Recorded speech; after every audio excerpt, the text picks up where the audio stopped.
తినేదాకా దేవుని కోసం ఎదురు చూస్తా. నా దేవుడు పెడితే తింటా, లేకపోతే పస్తుంటా, చూపిస్తే ఏదన్నా పని చేస్తా. అంతేగాని పొట్ట కోసమనో పిల్లల పొట్ట కోసమనో అని శాపాన్ని నేను తెచ్చుకొని పిల్లలకు తెచ్చి పెట్టను అనే తీర్మానంలో స్త్రీలు ఉండాలి. ఎంతమందికి అర్థమైంది? ముఖ్యంగా లేడీస్. తొందరపడి పాపానికి తల వంచి మళ్ళీ సెంటిమెంట్గా మాట్లాడడానికి ట్రై చేయొద్దు.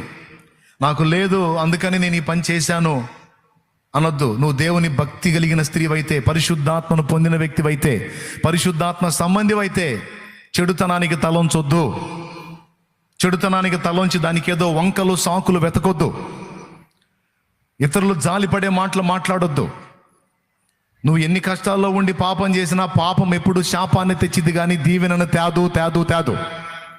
మళ్ళీ చెప్తున్నా, పాపం ఎప్పుడు శాపాన్ని తెచ్చిద్ది కానీ ఆశీర్వాదాన్ని తేదు.